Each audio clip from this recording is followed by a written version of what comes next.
오늘 말씀의 제목이 무덤의 교훈입니다. 본문에서는 묘실이라고 되어 있죠.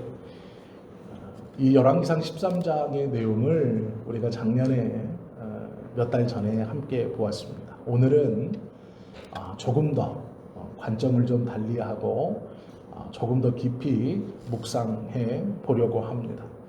본문의 말씀을 잘 이해하려면 두 가지 의문점이 들고 또한 이 두 가지 의문점에 대해서 한번 생각해 보는 그런 시간이 필요합니다. 첫 번째는 유다에서 온 젊은 선지자는 왜 죽었을까입니다.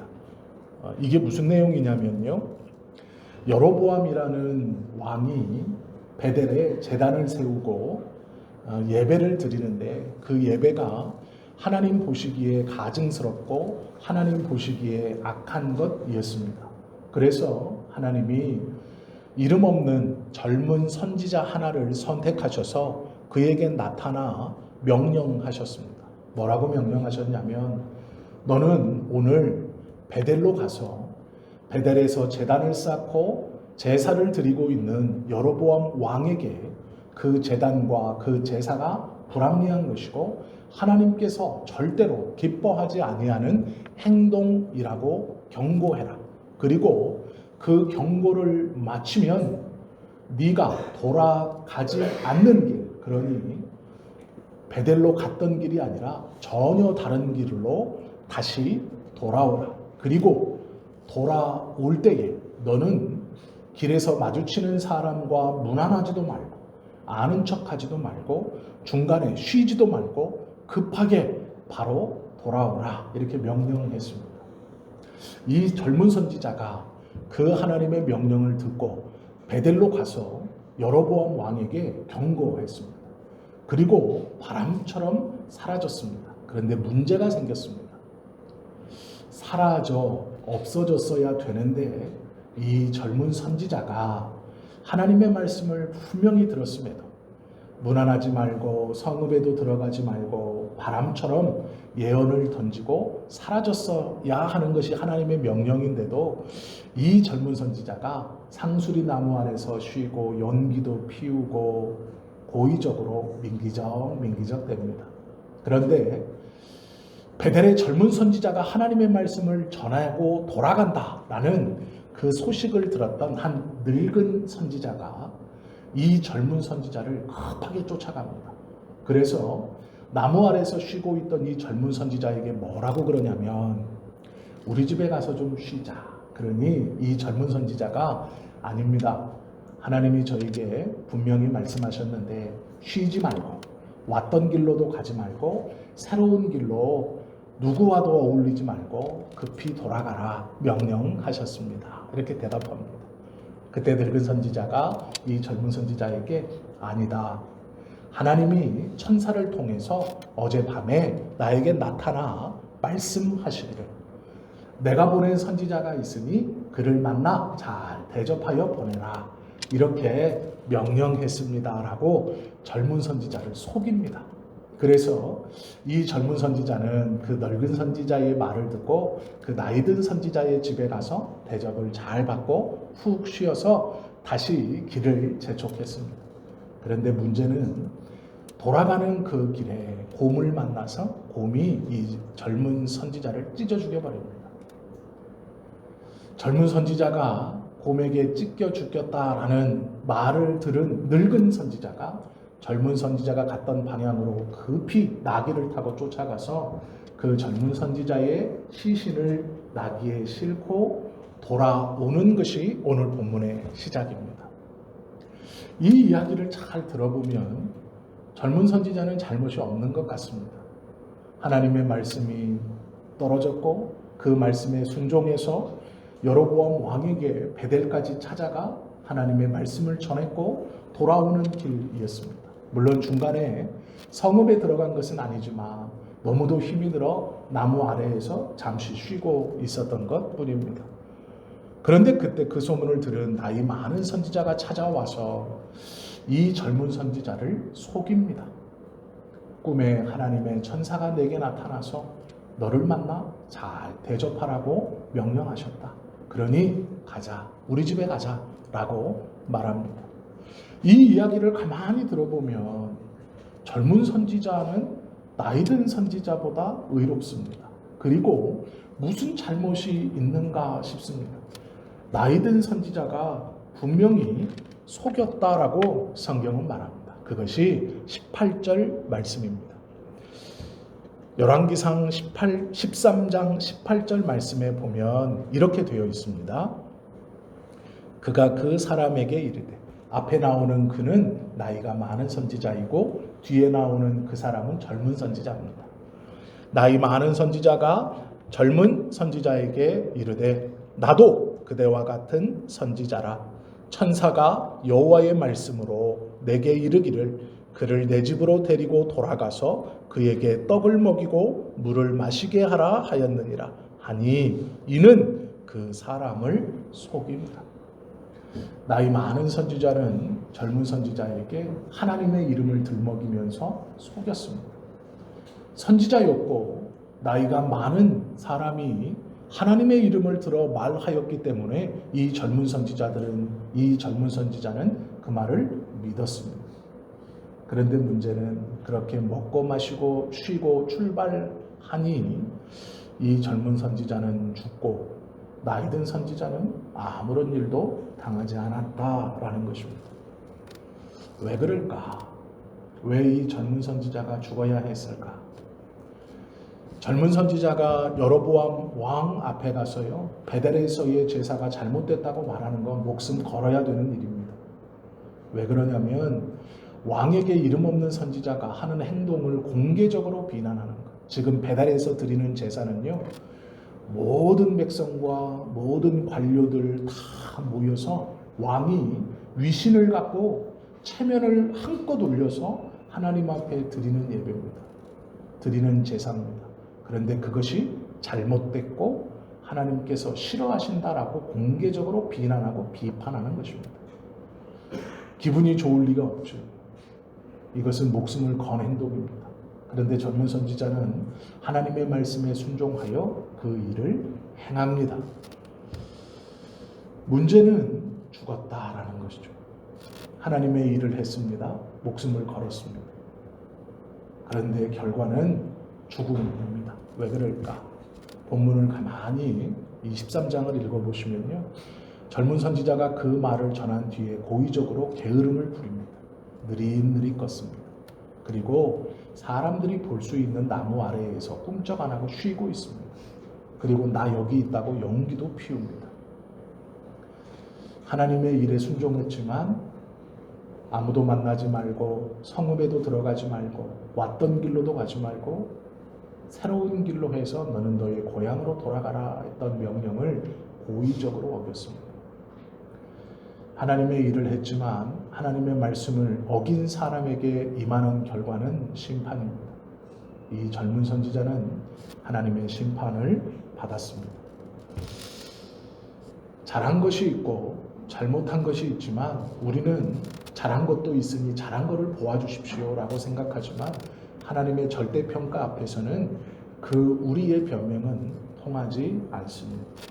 그런 말씀을 어기고 연기를 피웠고 꾀를 부리다가 심판을 받았습니다. 하나님의 말씀을 붙들고 사는 것이 무엇인가? 그것은 말씀 그대로를 지켜가는 것이 중요한 것입니다. 앞부분은 지키고 뒷부분은 비틀고 앞부분을 비틀고 뒷부분을 지키고 그런 것이 아닙니다.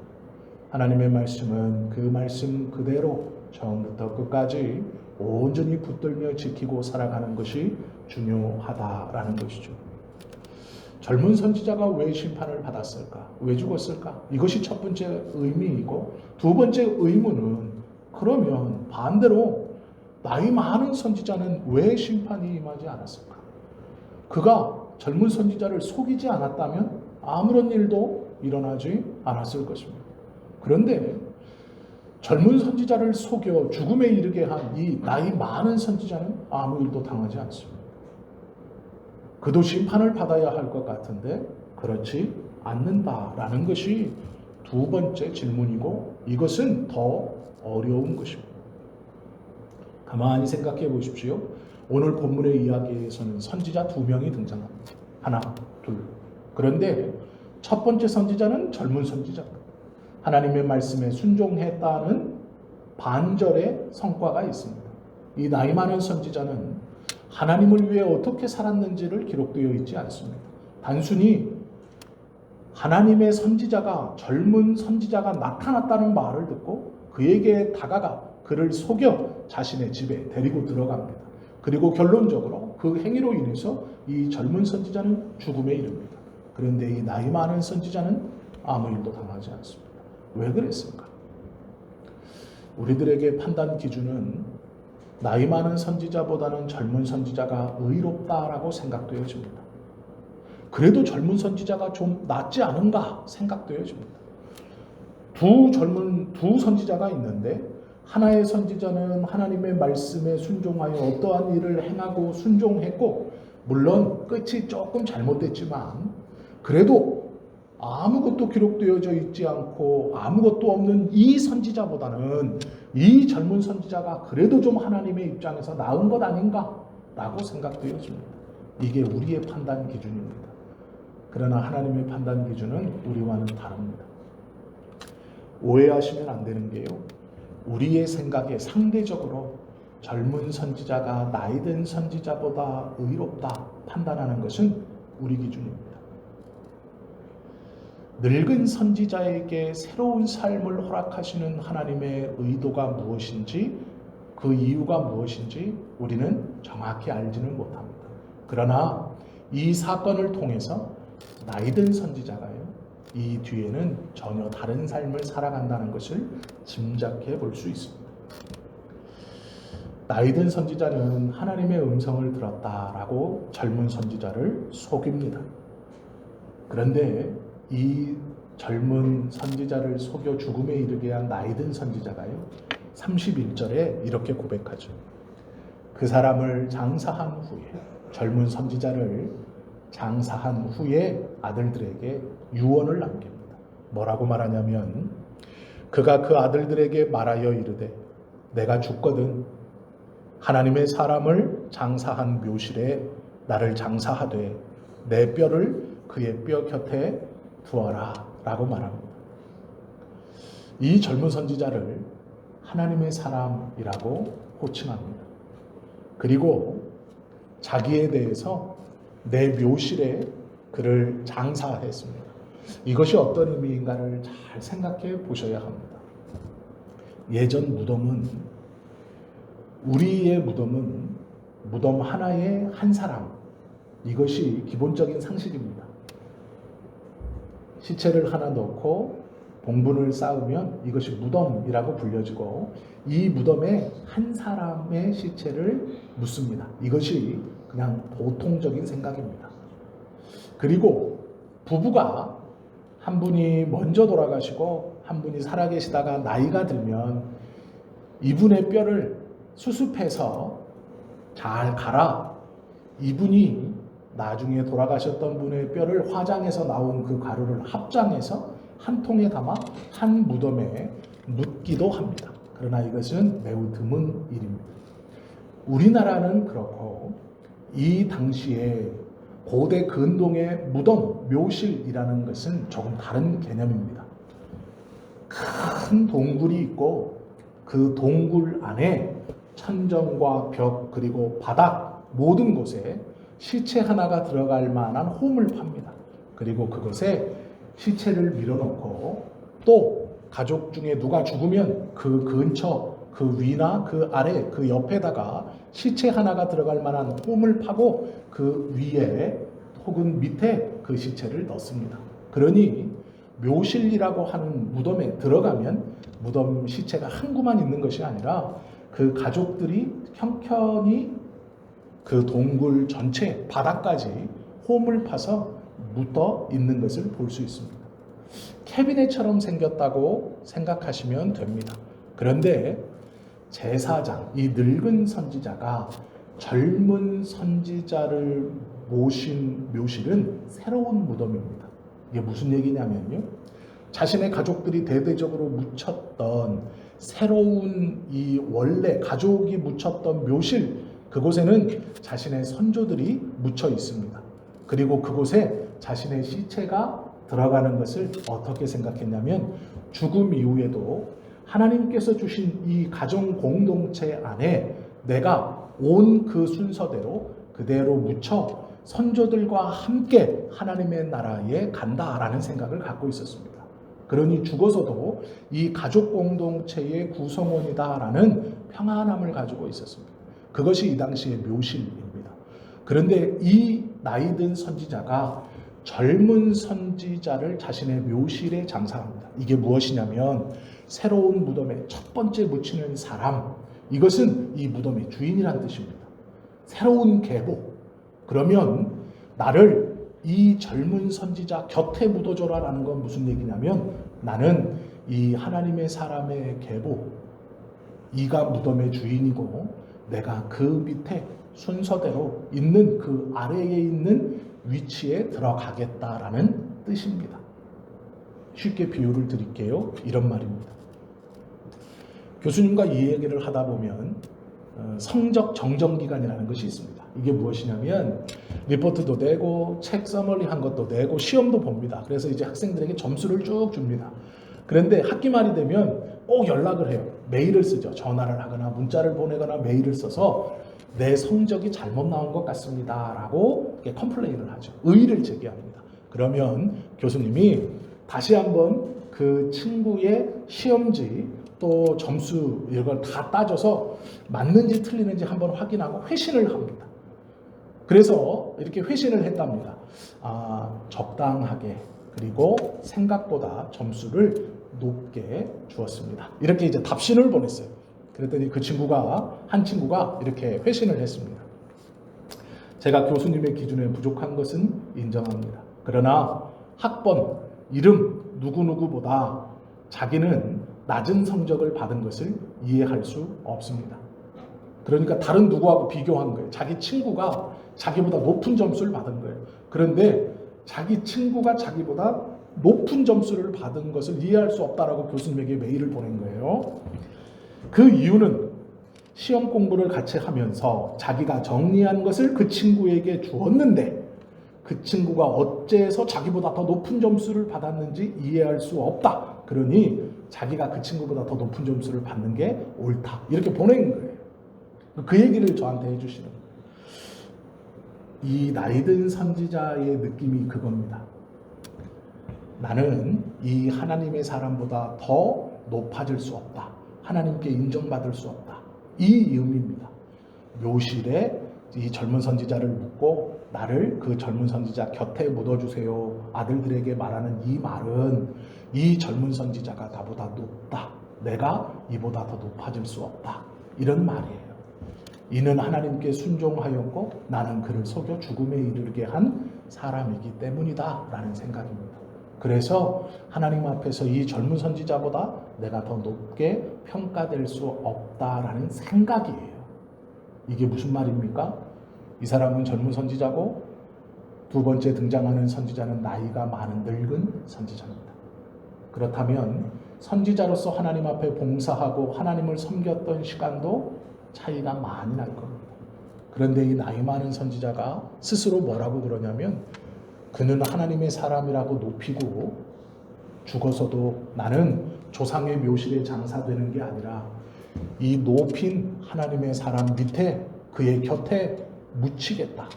그보다 항상 아래에 있겠다. 나이든 선지자가 변화된 겁니다. 그를 속이던 사람에서 그를 높이고 자신을 낮추는 사람으로 변화되었다라는 것입니다. 본문을 가만히 읽어보시고 이 묘실의 의미는 그것입니다. 두 번째 실마리를 조금 더 자세히 설명을 드리면 젊은 선지자는 죽음으로 말하는 사람입니다. 배역이 그렇습니다. 하나님께서 젊은 선지자에게 너는 죽음으로 말하라 라는 배역을 주신 겁니다. 젊은 선지자가 죽음으로 나이든 선지자가 자신의 삶을 돌이킵니다.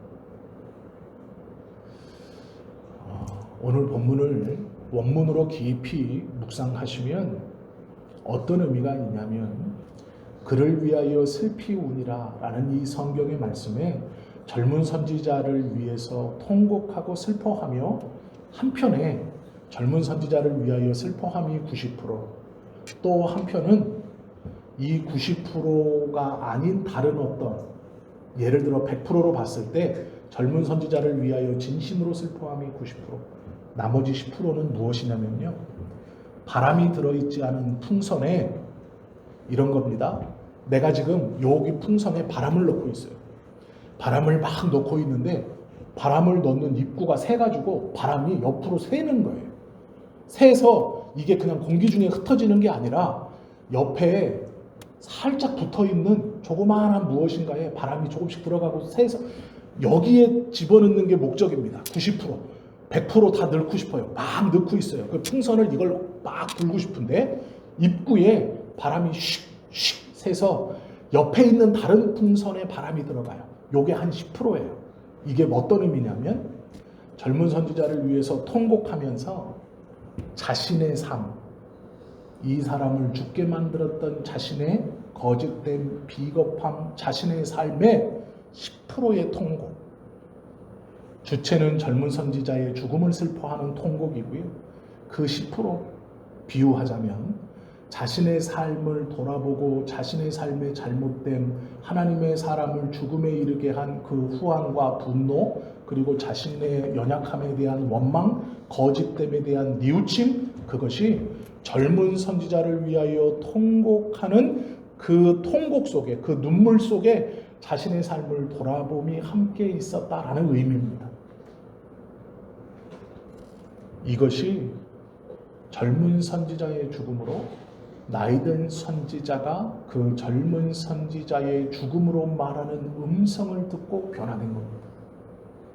반대로 얘기하면 하나님은요, 젊은 선지자에게 죽음으로 말하게 하셨고 나이든 선지자에게는 삶으로 말하게 하신 것입니다. 이것이 배역이에요. 왜 젊은 선지자를 죽으셨는가? 모릅니다. 그러나 그 죽음을 통해 말하게 하세요. 늙은 선지자는요, 삶으로 이제 말해야 돼요. 젊은 선지자가 죽음으로 말했던 하나님 앞에 순종하고 주님의 말씀을 지키며 살아가야 하는 것이 믿는 자의 삶이다라는 것을 죽음으로 말했고, 이 늙은 선지자는 죽음으로 말한 그 젊은 선지자의 그 말을 듣고 이제 자기는 삶으로 그 말을 전하며 살아야 하는 것이 그에게 맡겨진 배역이다라는 것입니다. 이것을 이해해야 돼요. 늙은 선지자가요, 살아나야 하는 마땅한 조건이 있어서가 아니에요. 젊은 선지자보다 의롭거나 공의롭거나 젊은 선지자보다 믿음이 좋아서 늙은 선지자가 산 것이 아니에요. 그는 속이는 자예요. 하나님의 사람을 속입니다. 그것도 하나님의 이름을 들어 속입니다. 나쁜 사람이에요. 젊은 선지자가 죽었다면 이 나이든 선지자도 마땅히 죽어요. 젊은 선지자가 곰에 찢겨 비참하게 죽으면 이 나이든 선지자는 하나님의 이름으로 이를 속여 죽음에 이르렀기 때문에 더 비참하게 죽어야 되는 거예요. 그러나 젊은 선지자는 죽음으로 말하고 나이든 선지자는 살아가게 하세요. 뉘우치게 하세요. 나는 죽어서도 그보다 뛰어날 수 없고 내가 이제 남은 생을 어떻게 살아도 그보다 위에 있을 수 없다. 그는 하나님의 사람이고 나는 그의 밑에 있을 것이다. 우리의 생각에 나이든 선지자를 가만히 보면 그가 살아나야 할 조건이 없습니다. 자격이 없어요. 그런데 하나님은 살려주세요. 나이든 선지자가 왜 변했나요? 젊은 선지자의 죽음 때문이에요. 그리고 그 죽음으로 나이든 선지자는요, 살아가며 이 젊은 선지자가 죽음으로 말한 것을 나이든 선지자는 삶으로 이제 말해야 돼요.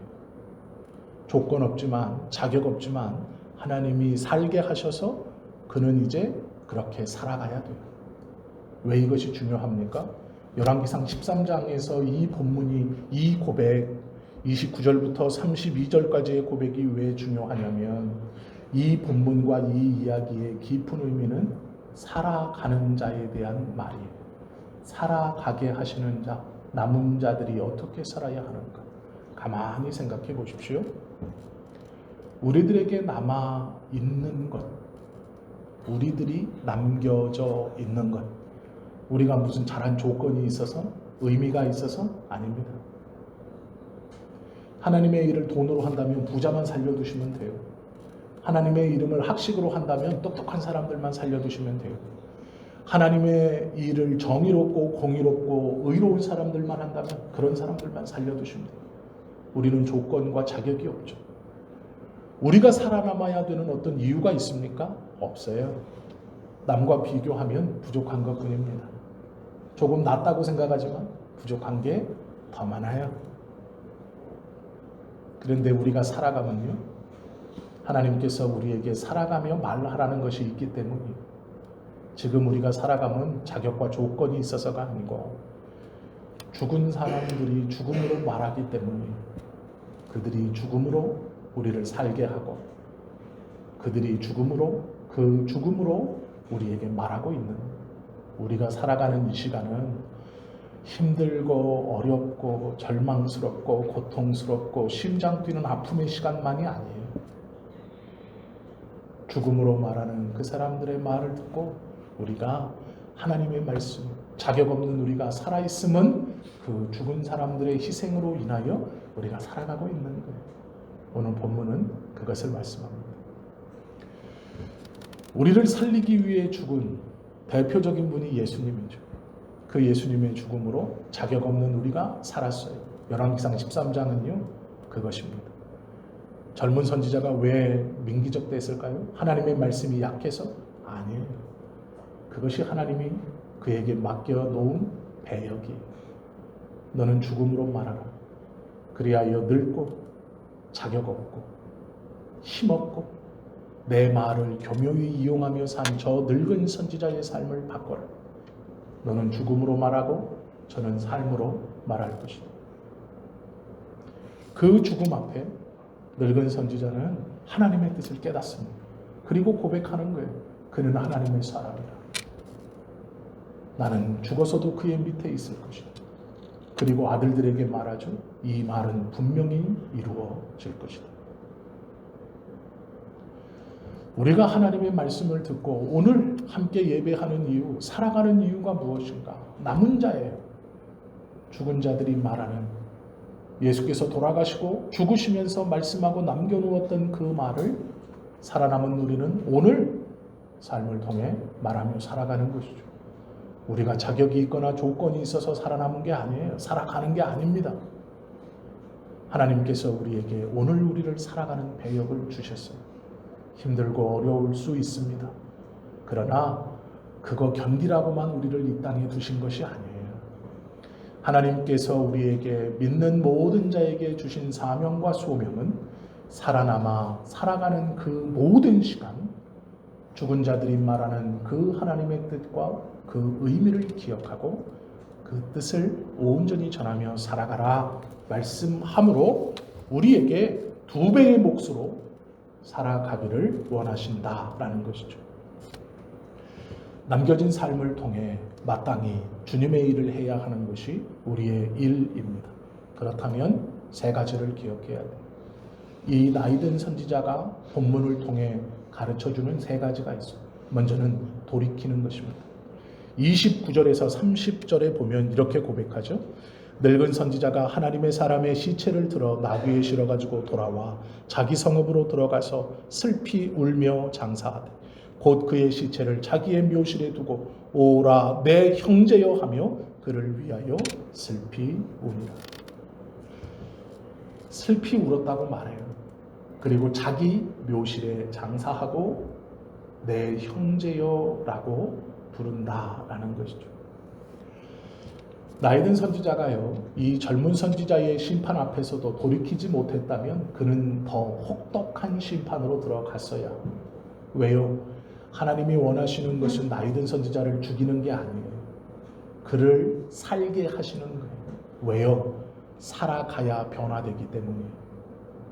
그를 변화되지 않은 채 죽이시는 것이 하나님의 뜻이 아니고 이 일을 통해 변하지 않으면 그를 죽이시는 게 아니고 이 일을 통해서도 변하지 않으면 그를 살리셔서 결국에는 변화시키는 것이 하나님의 배역이고 하나님이 맡겨주신 것이에요. 이 늙은 선지자는 돌아섭니다. 다행이죠. 감사한 일입니다. 그것이 29절 30절의 고백이에요. 그 울음이에요. 그 탄식입니다. 우리가 하나님의 뜻을 외면하고 변하지 않는다면 우리를 죽이시는 게 아니고요. 하나님은 우리를 변화시키기 위해 더 큰 수치를 감당하시고 어쩌면 우리가 그 변화되지 않으므로 더 큰 어려움과 공공에 들어갈 줄 몰라요. 하나님은 늙은 선지자를 죽이지 않습니다. 결국 그를 변화시키기 위해서 그를 끝까지 살려두세요. 결국은 변화돼야 되기 때문에 그렇다라는 것이죠. 이 나이든 선지자는 성숙해졌습니다. 그래서 그의 말이 바뀌어요. 그의 고백이 바뀝니다. 그에게는 울음, 슬퍼함이 생겼고 통곡함이 생겼습니다.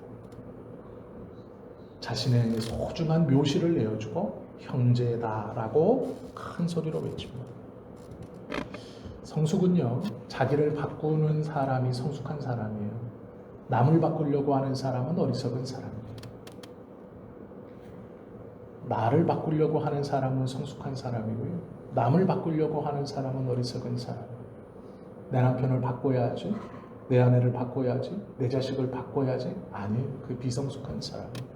신앙적으로도 인격적으로도 성숙하지 못한 사람. 내가 바뀌면 돼요. 내가 바꿔야지. 나를 바꿔야지.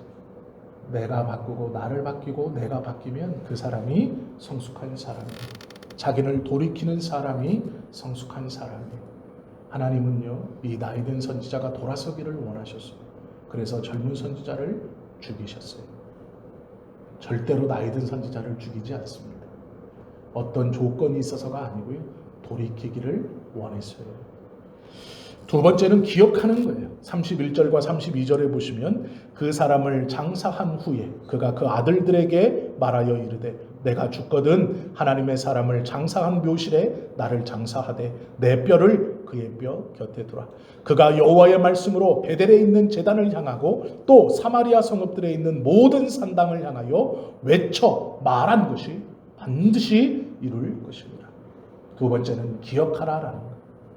하나님의 말씀을 기억해라. 그리고 또 하나는 무엇일까요? 나의 어리석음을 기억해라. 내가 그의 밑에 있다는 것을 기억해라. 그는 하나님의 사람이고 나는 이제 어떻게 돌아서서 어떻게 살아도 그보다 하나님 앞에 더 인정받을 수 없다. 그는 변화되어 죽음으로 말했고 나는 이제 변화되어 삶으로 말하는 나는 그보다 더 하나님 앞에 인정받을 수 없다라는 것이죠. 그걸 기억하라는 거예요. 자녀들에게 너희는 잊지 마라. 내 유언이다. 기억해라. 나를 그 뼈 곁에 묻어라. 그리고 너희들은 꼭 기억해라. 그가 베델을 향해 산당을 향해 외친 하나님의 말씀은 꼭 이루어질 것이다. 돌이키는 것이 먼저이고 기억하는 것이 두 번째입니다. 하나님의 말씀을 기억해야 해요. 그래서 우리는 하나님의 말씀을 듣는 예배를 중요시 여겨야 하고 하나님의 말씀인 성경 읽기와 또 그것을 깨닫게 하는 기도를 쉬면 안 된다라는 것이죠. 기억하는 것은 매우 중요한 것이죠. 이 무덤은요, 보잘것없는 자가 묻힌 무덤이 아닙니다. 보잘것없는 것이 묻힌 거예요. 이 의미를 좀 잘 생각해 보세요. 그 젊은 선지자의 무덤은 젊고 아직 이름을 떨치지 못했던, 크게 됐을지 없었을지, 세상적으로 유명하게 되었을지 어떻을지는 모르지만 이름 없는 그 선지자가 묻힌, 보잘것없는 자가 묻힌 무덤이 아니고요, 보잘것없는 것, 이 나이든 선지자 안에 있는 하나님의 말씀을 아무렇지 않게 들어 속이고 자신이 하고 싶은 것을 이루기 위해서 주님의 말씀을 교묘히 이용하고 베델에 있는 여로보암에게 찾아가 하나님의 말씀을 담대히 전하고 모든 사람에게 주목을 받았던 그 젊은 선지자와 같이 있고 내가 이를 대접했고 우리 집에 데리고 갔고 세상의 사람들이 이 젊은 선지자가 어떠한 선지자인가 어떠한 사람인가 하나님이 그에게 어떠한 능력과 은혜를 주실 것이고 이가 이제 앞으로 어떻게 하나님 앞에 쓰임받을 것인가를 주목받은 그 젊은 선지자를 내가 친하다. 우리 집에 머물렀다. 그는 하나님께 음성 듣기를 길에 있는 사람에게 인사도 하지 말고 성읍에 들어가지도 말고 왔던 길로 돌아가지도 말고 라는 말을 들었지만 그 특별한 하나님의 사람과 내가 친하다. 내가 주는 뭐를 먹고 내가 주는 떡을 먹고 우리 집에 기거하며 수많은 하나님의 이야기를 나누었다. 나는 퇴물이 아니다. 나는 늙은 선지자가 아니고 이 젊은 선지자와 함께 하나님의 뜻을 이제 다시 너희들에게 가르치고 내 말은 권위가 있고 그것들을 위해 이 젊은 선지자에게 하나님의 이름으로 교묘하게 속여 자신의 집으로 끌어다녔던 것이 이 늙은 선지자입니다. 이 의도를 아시겠죠? 이 늙은 선지자의 마음을 아시겠죠? 그것이 보잘것없음입니다. 보잘것없는 자 아니고요. 무덤이지만 그 무덤에 묻힌 것은 이름 없는 젊은 선지자, 보잘것없는 자가 묻힌 것이 아니라 이 늙은 선지자의 보잘것없음. 체면, 주목받고 싶은 것, 다시 한번 내가 영향력을 끼치고 싶은 것, 그 보잘것없음이 묻힌 것. 그걸 싹 벗겨다가 그 무덤에 집어넣은 거예요. 그랬더니 뭐가 남습니까? 그 보잘것없음이 걷어가니 하나님의 뜻을 온전히 실천할 수 있는 사람이 남는 거예요. 그래서 그 무덤은요, 보잘것없는 사람이 묻혀있는 무덤이 아니고 이 늙은 선지자의 보잘것없는 것이 묻혀있는 무덤이에요. 그러기에 그 보잘것없음을 걷어내는 거예요. 이것이 하나님의 의도입니다. 세 번째는요, 겸손한 거예요.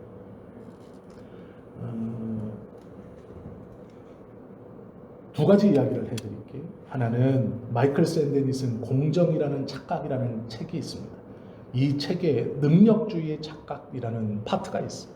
그게 무엇이냐면요, 열심히 노력했고 열심히 노력해서 어떤 걸 이룬 사람들은 세상이 공평합니다 라고 말한다. 열심히 죽을둥살둥 노력하면 성공할 수 있기 때문에 그렇다라고 말한다는 거예요. 그런데 이 마이클 샌델은 그것이 착각이다라고 말합니다. 왜 그러냐면 네가 성공할 수 있는 이유는 네가 열심히 노력한 것 물론 있지만 그 성공에는 너의 부모의 희생, 친구들의 도움, 또 선후배 간의 어떤 환경적 요건이 다 작용해서 네가 성공할 수 있었다. 이 말이 잘 이해가 안 되죠. 마이클 조던이요, 인터뷰를 했어요. 미국에 가면 피할 수 없는 세 가지가 있습니다. 하나는 세금, 또 하나는 코카콜라, 세 번째는 마이클 조던. 마이클 조던이 누구냐면 농구 선수입니다. 농구 선수인데 전 세계적으로 굉장히 유명한 농구 선수. 지금은 은퇴를 했어요. 아직 살아는 있습니다. 우스갯소리로 미국에 가면 피할 수 없는 세 가지, 세금과 코카콜라, 마이클 조던, 이 말을 정도로 유명한 사람. 그런데 이 마이클 조던이요, 은퇴하고 나서 돈은 엄청 많겠죠. 명예도 모르는 사람이 없으니까 영향력도 큽니다. 이 마이클 조던에게 인터뷰를 했어요. 마이클, 당신이 성공한 것은 당신의 천재적인 농구적 센스와 또 하루도 쉬지 않고 땀 흘리면서 코트에서 그렇게 열심히 있었던 열정과 경기에 대한 강력한 집중력 아닙니까? 이렇게 말했어요. 그랬더니 마이클이 뭐라 그랬냐면 아닙니다. 신이 준 축복 때문이다. 이렇게 말했어요.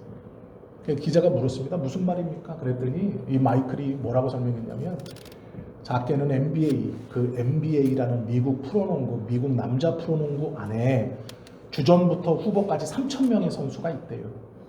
마이클이 이렇게 말하는 겁니다. 우리 NBA에는 3,000명의 선수가 있다. 이 선수들 모두 새벽부터 저녁까지 땀 흘리며 죽을 듯이 노력한다. 그러나 죽을 듯이 노력하지만 그 팀에서 주전으로 뛰는 것은 70명의 선수들뿐이다. 이 주전 70명과 후보 930명, 이 2930명의 선수들의 차이는 없다라고 말해요. 마이클이 그래요. 모두 다 죽을 듯이 뛴다는 거예요. 죽을 듯이 땀 흘린다는 거예요. 그리고 그들 모두는 다 천부적 재능을 갖고 있대요. 그런데 나처럼 누구는 성공하고 누구는 후보에서 주전으로 되지 못하고 그냥 잊혀져 가는가? 모른다는 거예요. 자기가 생각하니까 모른다는 거예요. 후보라고 노력하지 않는 게 아니래요. 그리고 그 NBA에 들어오는 3,000명 모두가 고등학교, 대학 시절에서는 다 내노라는 선수였어요. 팀에서 주전이었고 다 MVP였어요. 그런데 그 사람들이 이 NBA에 들어오면 누구는 성공하고 누구는 실패하는 게 모른다는 거예요. 게을러서 실패하는 게 아니라는 거예요. 이 마이클이 이렇게 얘기해요. 성공은 신에게 달렸다.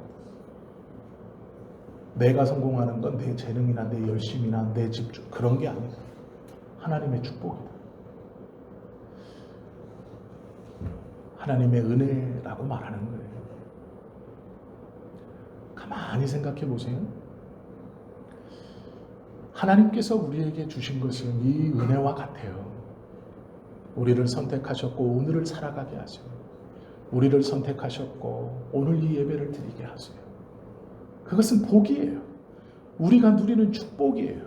우리의 영혼이, 우리의 삶이 변화될 수 있는 복이에요. 우리의 믿음이 성장해 갈 수 있는 복이에요. 왠지는 몰라요. 하나님이 그렇게 우리를 선택하셨어요. 그러니 겸손해야 돼요. 돌이키고 기억하고 겸손해야 합니다. 그것이 우리를 오늘 살아가게 하기 위해 죽은 많은 사람들의 그 목소리를 듣고 2배의 몫으로 살아갈 수 있는 사람들의 요건이고 자세예요. 이것을 은혜를 아는 자, 믿음을 아는 자, 주님의 말씀을 깨달은 자라고 성경은 말씀하고 있어요. 재밌는 이야기 하나를 해드리고 이야기를 마칠게요. 친구 목사님하고 대화를 했어요. 모여서 목요일 날 이렇게 몇 명이 모였습니다. 그래서 이제 말은 저를 위로해 준다고 이렇게 말을 하면서 모였는데 무슨 위로를 받아야 될지 모르겠어요. 위로 받을 건 하나 있죠. 저는 없으니까. 자기들은 다 있어요. 그것 때문에 위로했는지 하여간 저를 위로해 준대요. 그래서 여기 모였어요. 그래서 밥을 먹었는데 목요일 저녁에 이런저런 얘기를 했습니다. 그런데 이제 한 목사님 얘기하는 거예요. 저보다 나이가 많으신 목사님이 아들을 늦게 낳아서 이제 아들이 중학교 2학년이에요. 인제 중학교 2학년인데 자기 얘기를 막 해주는 거예요. 근데 막 사모님이 금이야 오기야 키운 거죠. 이거 늦게 얻은 아들 하나, 외아들 중학교 2학년 막 금이야 오기야 막 이렇게 하면서 키웠어요. 그런데 아들이 어느 순간부터 차가워졌다. 자기하고 대화도 잘 안 하고 방에 들어가서 문 잠고 나오지도 않고 뭐라고 막 하는 것 같은데 왜 그래? 그럼 말도 안 하고 막 그러더라고요. 그런데 어느 날 이 아들이 샤워를 하기 위해서 샤워하러 딱 들어갔는데 핸드폰을 놓고 들어간 거예요. 그래서 사모님이 막 망설인 거죠. 보고는 싶고 안 될 거는 같고 그런데 이제 핸드폰을 이렇게 돌아서가지고 보고 있는 거 몰래. 근데 이제 이 아들의 핸드폰을 이렇게 보는데 여자친구가 생긴 걸 아는 거예요. 그 카톡에. 얘가 여자친구가 생겼구나. 막 실망감, 배신감, 그런 서운한 감정 오더래요. 그래가지고 이 여자가 어떠랜가 막 이렇게 파악을 하기 싶어가지고 또 다른 마음을 보는 거예요. 근데 친한 친구하고 자기도 사모님도 알고 있는 친구가 카톡이 계속 오는 거예요. 그 친구한테. 그래서 이제 이렇게 보는 거예요. 답장은 안 하고 막 보는데 목사님이 지나가다가 이제 사모가 이제 거실 한편에 몽뚱이 서가지고 고개 숙이고 뭐라고 있으니까 뭐해? 하고 이렇게 본 거예요. 그래서 이제 같이 본 거예요. 그런데 그 내용 중에 하나가 그 친구한테 보낸 내용 중에 하나가 이런 말이 있었어요. 야, 이제 중학교 애가 그 친구한테 보낸 거예요. 아들이 그 친구한테. 야, 내가 살아보니 사람들이 나를 좋아하지 않더라. 그런데 공공이는 여기서는 그 여자 이름이에요. 공공이는 나를 정말 좋아한다. 우리 물 들어올 때 노저 가자. 사모님이랑 목사님이랑 그 이야기를 듣고 빵 터졌다는 거예요. 중학교 2학년짜리가 야, 내가 살아보니 모든 사람이 나 좋아하지 않더라. 그런데 이 친구는 나를 진짜 좋아한다. 우리 물 들어올 때 노저 가자. 그 말을 듣는데 빵 터졌어요. 다 알아들었죠. 제가 그 말을 듣고요, 이 말씀을 준비하면서 오늘 본문에 생각이 들었어요. 물 들어올 때 노저 가는 것, 그것이 우리의 지금 삶이에요. 힘들고 어렵다고만 생각하지 마세요. 고통스럽고 아프고 내 삶은 왜 이럴까만 생각하지 마세요. 하나님이 우리를요, 물 들어오게 하신 거예요. 노저인데요. 그것이 오늘 우리의 하루예요. 그것이 오늘 우리의 예배고요. 그것이 오늘 우리에게 주어진 믿음이에요. 중학교 2학년짜리도 압니다. 살아보니 세상 사람 모두가 날 좋아하지 않더라. 그런데 누구누구는 나를 정말 좋아한다. 우리 물 들어올 때 노저 가자. 우리도 다 알죠. 살아보니 세상이 그렇게 녹록지 않더라. 그런데 하나님은 언제나 내 편이다. 우리 물 들어올 때 노저 가자. 그 목사님이 우스갯소리로, 그리고 저희가 듣고 막 웃었지만 그 말씀이 우리를 오늘 하루를 더 살아가게 하시는 것은 그런 거예요. 오늘 말씀을 기억하시고요. 교회를 통해서 누리게 하시는 축복, 예배를 통해서 우리에게 주시는 은혜들, 또한 우리가 성경을 읽고 각자의 처소에서 기도하며 하나님의 은혜를 구하는 그 믿음의 모든 행위들, 그것이 오늘 이 나이든 선지자를 살아가게 하시는 하나님이 맡기신 배역인 것처럼 우리에게도 똑같이 2배의 몫을 살라고 주신 시간이에요. 그 시간들을 귀하게 사용하시고 결국에는 하나님의 은혜 아래, 그 믿음 아래 우리 주님 오시는 그날 다 칭찬 듣는 우리 모두가 되실 수 있기를 예수님의 이름으로 축원합니다. 기도드립니다.